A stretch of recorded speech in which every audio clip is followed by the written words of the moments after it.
দেখুন, আজ সুপারমার্কেট থেকে শুরু করে আমাদের পাড়ার ছোট্ট মুদির দোকান পর্যন্ত সব জায়গাতেই নানা ধরনের প্যাকেটজাত খাবারের ছড়াছড়ি।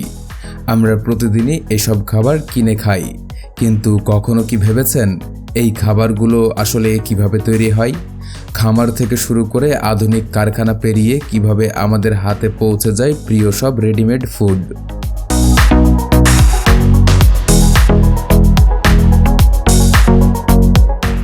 আজকের ভিডিওতে আমরা সেই অজানা যাত্রার প্রতিটি ধাপ আপনাদের সামনে তুলে ধরব, তাই ভিডিওটি শেষ পর্যন্ত দেখতে ভুলবেন না। প্রথমেই চলুন দেখে নেওয়া যাক আইসক্রিম তৈরির সম্পূর্ণ প্রক্রিয়া। আইসক্রিম এমন একটি খাবার যা ছোট থেকে বড় প্রায় সবারই পছন্দ, আর যদি সেটি হয় আমুলের আইসক্রিম তাহলে তো কোনো কথাই নেই। কিন্তু কখনো কি ভেবে দেখেছেন এই সুস্বাদু আইসক্রিম কিভাবে তৈরি হয়? এর পুরো যাত্রা শুরু হয় ডেইরি ফার্ম থেকে। সেখানে অত্যন্ত যত্নের সঙ্গে গরুর দুধ সংগ্রহ করা হয়। এরপর সেই দুধ বিশেষ ট্যাঙ্কারের মাধ্যমে আমুলের প্রসেসিং প্ল্যান্টে পৌঁছে যায়। প্ল্যান্টে আসার পর প্রথমেই দুধের গুণগত মান পরীক্ষা করা হয়। ফ্যাটের পরিমাণ, বিশুদ্ধতা এবং অন্যান্য মানদণ্ড ঠিক থাকলে তবেই সেটি বিশাল স্টোরেজ সাইলোতে সংরক্ষণ করা হয়। এরপর শুরু হয় সেপারেশন বা পৃথকীকরণের কাজ। বিশেষ সেন্ট্রিফিউজ মেশিনের সাহায্যে দুধ থেকে ক্রিম আলাদা করা হয়। তারপর নির্দিষ্ট পরিমাণে ক্রিম, চিনি এবং বিভিন্ন ফ্লেভারিং উপাদান একসঙ্গে মিশিয়ে তৈরি করা হয় আইসক্রিমের বেস মিক্স। এরপর এই মিশ্রণকে পাস্তুরাইজ করা হয়, অর্থাৎ নির্দিষ্ট তাপমাত্রায় গরম করে ক্ষতিকর জীবাণু সম্পূর্ণ ধ্বংস করা হয়। তারপর হোমোজেনাইজেশন প্রক্রিয়ায় মিশ্রণটিকে আরও মসৃণ ও সমান করা হয়।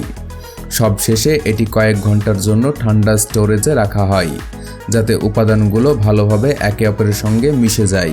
এবার আসে আইসক্রিম প্যাক করার পালা।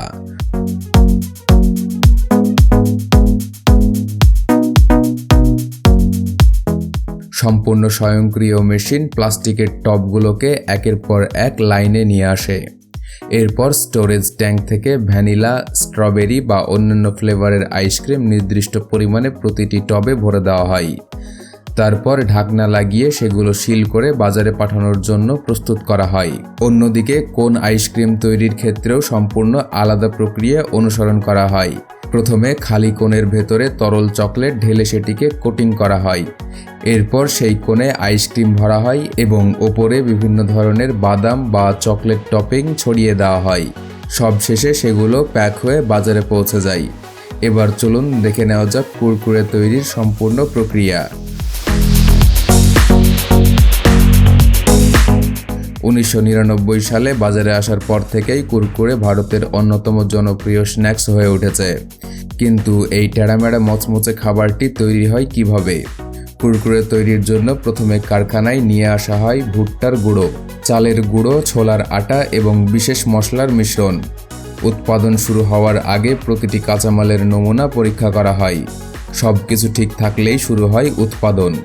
এরপর নির্দিষ্ট পরিমাণে সব উপাদান বড় ব্লেন্ডারে মিশিয়ে একটি মিশ্রণ ডো তৈরি করা হয়। তারপর এই ডোকে এক্সট্রুডার মেশিনে পাঠানো হয়। মেশিনের বিশেষ ছাঁচের মধ্য দিয়ে বের হওয়ার সময়ই কুরকুরে তার বিখ্যাত বাঁকানো আকৃতি পেয়ে যায়। এরপর এগুলো সরাসরি ফ্রায়ারে প্রবেশ করে, যেখানে নির্দিষ্ট তাপমাত্রায় ভাজা হয়। ভাজা শেষ হলে এগুলো একটি বড় ঘূর্ণায়মান ড্রামে যায়, যেখানে বিশেষ মশলা সমানভাবে মিশিয়ে দেওয়া হয়। এরপর স্বয়ংক্রিয় মেশিন নির্দিষ্ট ওজন অনুযায়ী প্যাকেটে ভরে সিল করে দেয়। তারপর সেগুলো কার্টনে ভরে বাজারে পাঠানো হয়। সবশেষে চলুন দেখে নেওয়া যাক শসার আচার তৈরির প্রক্রিয়া। প্রথমে খামার থেকে তাজা শসা সংগ্রহ করে বড় বড় ট্যাঙ্কে কয়েক সপ্তাহ ধরে লবণ পানিতে ডুবিয়ে রাখা হয়। এতে লবণ শসার ভেতর পর্যন্ত প্রবেশ করে এবং সংরক্ষণ ক্ষমতা বেড়ে যায়। এরপর কিছু শসা পাতলা গোল গোল স্লাইসে কাটা হয়, আবার কিছু লম্বালম্বি কেটে সম্পূর্ণ অবস্থায় রেখে দেওয়া হয়। এরপর এগুলো কনভেয়ার বেল্ট দিয়ে কাচের জারে পৌঁছে যায়।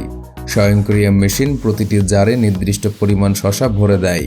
তারপর তার মধ্যে বিশেষ ভিনেগার, লবণ, মশলা এবং অন্যান্য উপাদানের তৈরি ব্রাইন সলিউশন ঢালা হয়। সবশেষে জারের মুখ শক্তভাবে সিল করে প্যাকেজিং সম্পূর্ণ করা হয়। এরপর মান নিয়ন্ত্রণের পরীক্ষা শেষে এই আচার বাজারে পাঠানো হয়। তো বন্ধুরা, আজ আপনারা দেখলেন কিভাবে আমাদের প্রতিদিনের পরিচিত নানা ধরনের খাবার অত্যাধুনিক কারখানায় ধাপে ধাপে তৈরি হয়। কোন প্রোডাক্ট তৈরির প্রক্রিয়া আপনাদের সবচেয়ে বেশি ভালো লেগেছে সেটা অবশ্যই কমেন্টে জানাতে ভুলবেন না।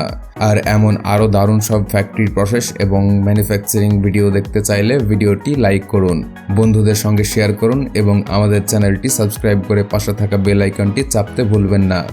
আবার দেখা হবে নতুন একটি ভিডিওতে। ততক্ষণ পর্যন্ত ভালো থাকুন, সুস্থ থাকুন। ধন্যবাদ।